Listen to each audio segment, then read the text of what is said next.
ये कहानी एक महिला की है जो एक अनजान और वीरान टापू पर दुर्घटनावश आ जाती है।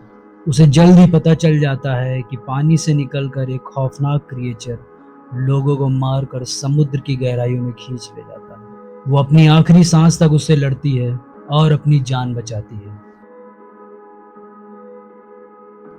Welcome to the HDK movies world. We are presenting sweet heart.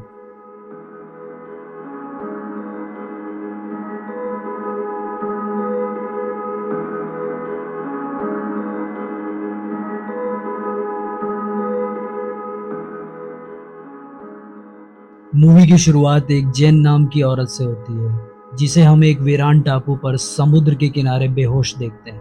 जब वो होश में आती है तो वहां पर उसे एक ब्रेड नाम का एक आदमी मिलता है। वो देखती है कि एक मूंगे का बड़ा हिस्सा उसके पेट से चिपका होता है, जिसे साफ पता चल रहा था कि ब्रेड घायल था। जेन उसका इलाज करने की कोशिश करती है, लेकिन जब उसे कुछ समझ नहीं आता तो वो जंगल में पीने का पानी ढूंढने जाती है। वो जंगल से एक नारियल लेकर वापस आती है कि तभी उसे पता चलता है कि अपनी चोट की वजह से वो पहले से ही मर चुका है। उसे ब्रेड के पास एक फ्लेयर गन मिलती है। वो टापू पर चारों तरफ देखना शुरू कर देती है। उसे वहां पर कुछ कोक की बोतलें, एक माचिस की डिब्बी और एक पानी की बोतल मिलती है, जो एक तूफानी रात के बाद पहले से फंसे परिवार के द्वारा छोड़ी गई थी। उसे किनारे पर बहुत सी मरी हुई मछलियां मिलती हैं। वहां पर उसे एक मरी हुई शार्क भी मिलती है, जिसके शरीर और आंखों पर गहरे घाव होते हैं। जब वो टापू के चारों ओर घूमती है तो उसे मरे हुए लोगों की कब्र दिखाई देती है। वो ब्रेड को भी वहां पर दफना देती है। देखते ही देखते रात हो जाती है और वो समुद्र के किनारे पड़ी हुई मछलियों को पकाने के लिए आग जलाती है। अगली सुबह उसे ब्रेड की कब्र खुली हुई मिलती है। उसकी डेड बॉडी भी वहां नहीं होती है। ये सब देखकर वो बहुत डर जाती है। उसे लगता है कि वहां पर कोई जंगली जानवर है जिसने ये सब किया है। वो अपने बचाव के लिए एक भाला बनाती है। अगले दिन जेन को समुद्र के किनारे एक बैग और कुछ सामान तैरता हुआ दिखाई देता है। वो तैरकर सामान को लेने जाती है। वहां पहुंचकर वो समुद्र में गोता लगाने का फैसला करती है, इस उम्मीद से कि शायद उसे नीचे और भी सामान मिल जाए। जैसे ही वो समुद्र में नीचे जाती है तो उसे तल में एक बहुत बड़ा होल दिखाई देता है। ज्यादा देर वो पानी में रह नहीं सकती थी, इसलिए वो जल्दी से ऊपर आ जाती है और उस बैग और सामान को अपने साथ ले आती है। उस रात उसे आसमान में एक प्लेन के उड़ने की आवाज़ आती है। वो भागकर अपनी फ्लेयर गन ले आती है और हवा में फायर करती है, लेकिन शायद बहुत देर हो चुकी थी। प्लेन में बैठे हुए लोग उसे नहीं देख पाते हैं और उसे कोई मदद नहीं मिल पाती है। जैसे ही फ्लेयर गन की फ्लेम नीचे आती है, तभी जेन को पानी से बाहर निकलते एक क्रिएचर की छाया दिखाई देती है। वो उसे देखकर बहुत डर जाती है और तुरंत भागकर जंगल में चली जाती है और छुप जाती है। जैसे ही वो थोड़ा करीब आने की कोशिश करती है कि तभी उसे क्रिएचर की अजीबोगरीब आवाज़ सुनाई देने लगती है। जब वो क्रिएचर जेन को नहीं ढूंढ पाता है तो वो समुद्र में वापस चला जाता है। अगले दिन जेन वहां से बैग के सहारे तैर कर निकलने की कोशिश करती है, लेकिन उसकी ये तरकीब भी काम नहीं करती है। वो ज़्यादा दूर नहीं जा पाती है और रात में सोने के लिए एक खोखली जगह ढूंढ लेती है। उसने उस जगह को अंदर से बंद कर रखा था। जैसे ही वो सोने चलती है तो वो क्रिएचर उस पर हमला करने की कोशिश करता है, लेकिन वो जगह बंद होने के कारण वो क्रिएचर जेन को नुकसान नहीं पहुंचा पाता है। अगली सुबह जेन मछलियों का शिकार करने जाती है और एक छोटी शार्क पकड़ कर लाती है। वो शार्क को एक पेड़ से लटका देती है और पास के एक होल में छिप जाती है। वो छिप कर ये देखना चाहती थी कि वो क्रिएचर इस शार्क का क्या करता है, लेकिन वो इंतजार करते करते सो जाती है। जब उसकी आंख खुलती है तो शार्क वहां पर नहीं होती है। अगले दिन उसे समुद्र के किनारे एक आदमी की लाश तैरती हुई दिखाई देती है। वो उसे भी पेड़ से लटका देती है और छुप कर इंतजार करने लगती है। इस बार वो खुद को जगा कर रखती है। थोड़ी देर में जेन उस क्रिएचर को समुद्र से निकलते देखती है। वो काफी बड़ा और डरावना होता है। वो आसानी से उस लटके हुए आदमी तक पहुंच जाता है और देखते ही देखते वो उस आदमी के शरीर को निगलना शुरू कर देता है। वो छुप कर ये सब देख रही होती है कि तभी अचानक आसमान में उड़ते हुए प्लेन की आवाज़ सुनाई देती है। वो भागकर प्लेन को सिग्नल देना चाहती थी, लेकिन क्रिएचर के वहां होने से वो ऐसा नहीं कर पाती है। अगले दिन जेन दो पेड़ के सहारे ऊंचाई पर एक झूला बनाती है। अब जब रात होती है तो वो क्रिएचर फिर से वहां आ जाता है और जेन को ढूंढने लगता है। जेन उसे देखकर अपने झूले में छिपे रहने की कोशिश करती है, लेकिन उसकी किस्मत शायद इतनी अच्छी नहीं होती है, क्योंकि उसका झूला पेड़ से सरकने लगता है और वो नीचे गिर जाती है। वो क्रिएचर भी उसे देख लेता है और उस पर अटैक कर देता है। जेन अपनी जान बचाने के लिए वहां से भागती है। वो क्रिएचर अचानक से उसके सामने आ जाता है। तब जेन अपने भाले से उस पर अटैक कर देती है। क्रिएचर उसे कई बार चोट पहुंचाने की कोशिश करता है कि तभी अचानक जोर से बादल गरजने और बिजली के कड़कने की आवाज सुनकर वो क्रिएचर वापस समुद्र में लौट जाता है। उस रात जेन की जान तो बच जाती है, लेकिन हमले की वजह से वो घायल हो जाती है। अगले दिन जेन समुद्र में एक लाइफ सपोर्टिंग बोट को देखती है।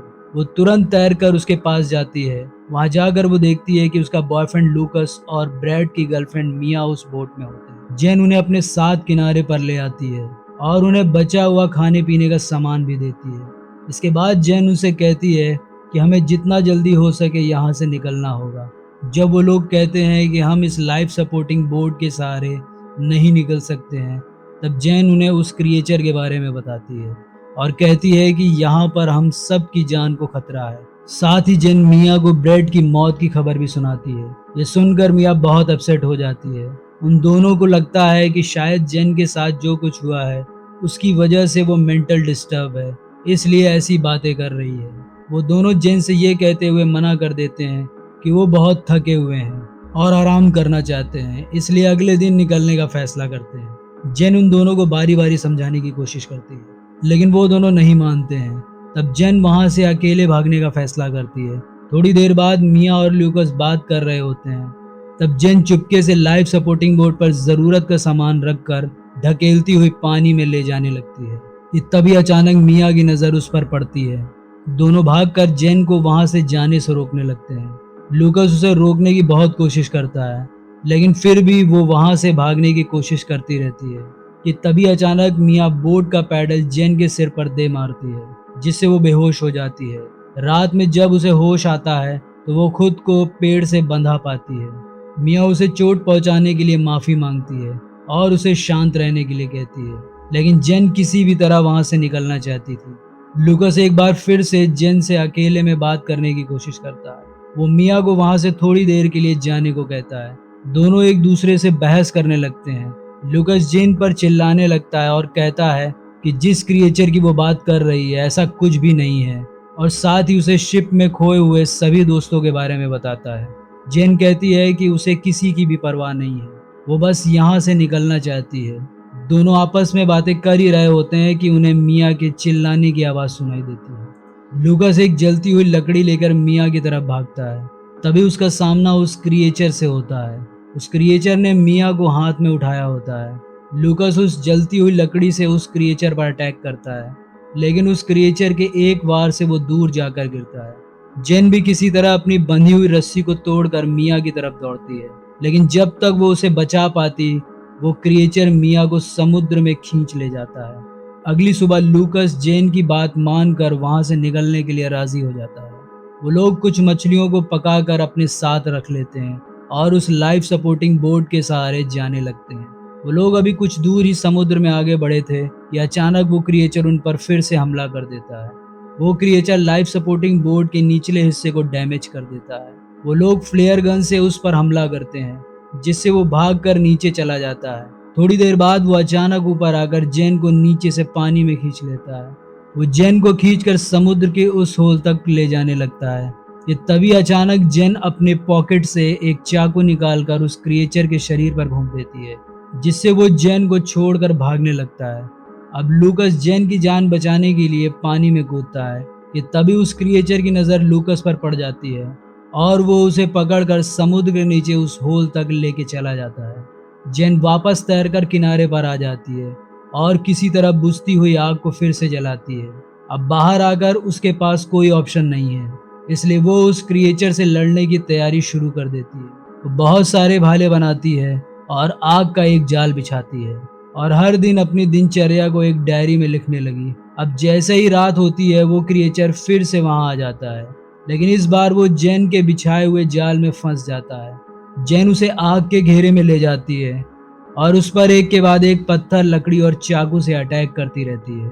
क्रिएचर भी उस पर कई बार अटैक करता है और उसे जान से मारने की कोशिश करता है। कई बार अटैक करने के बाद अंत में जब जेन उस क्रिएचर से डर कर भागने लगती है, तो वो क्रिएचर भी उसका पीछा करता हुआ उसके पास आ जाता है और वहीं जमीन पर गिर जाता है, क्योंकि जेन के कई बार अटैक करने की वजह से वो जख्मी हो गया था। जेन अपने भाले से उस पर कई बार वार करती है, जिससे वो क्रिएचर अंत में मारा जाता है। उस क्रिएचर को मारने के लिए लगाई गई आग उस टापू में चारों तरफ फैल जाती है। इस तरह जेन अपनी हिम्मत और जज्बे के दम पर अपनी जान बचाने में कामयाब हो जाती है। इसी के साथ ये मूवी यहीं पर खत्म हो जाती है।